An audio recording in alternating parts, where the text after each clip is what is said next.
In 1 Corinthians chapter 13, it is written that love does not boast.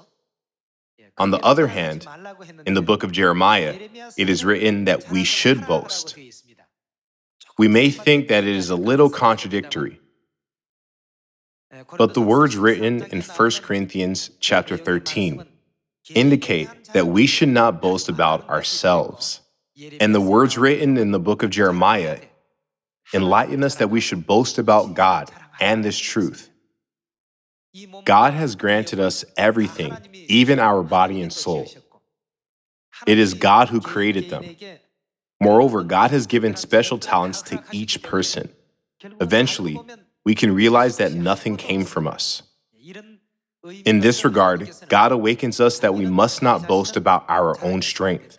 If someone boasts about himself, it can be understood that he is without love. In other words, he is departing from the truth of God.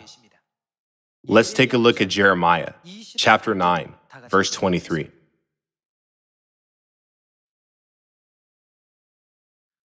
This is what the Lord says: let not the wise boast of their wisdom, or the strong boast of their strength, or the rich boast of their riches.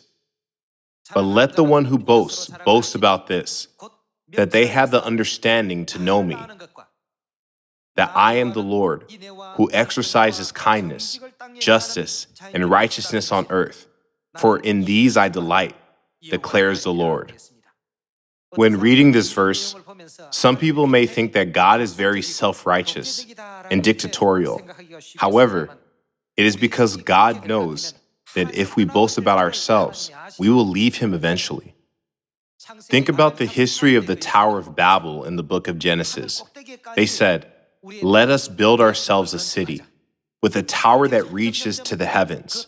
As the tower became higher and higher, and its top soared to the heavens, people began to forget the grace of God, who had given them the power.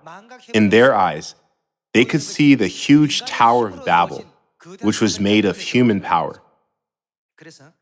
Therefore, when people come to forget God, they eventually reveal themselves and boast about themselves. However, we must never forget God's love for us. God so loved us that he gave his one and only Son. He even died on the cross for us. God never gave us these words for his own glory. The reason God told us to do this is for our own benefit. People like to boast about themselves and reveal their own strength. As a result, they drift away from the way to salvation and the kingdom of heaven. Therefore, God said, let not the wise boast of their wisdom, or the strong boast of their strength, or the rich boast of their riches, but let the one who boasts boast about this, that they have the understanding to know me. We must boast that we know God and that he loves us. We must also boast about the word of truth of God. God said that for in these he delights. I hope that all of us will be able to boast about God and about this gospel and the truth to others. Thank you very much.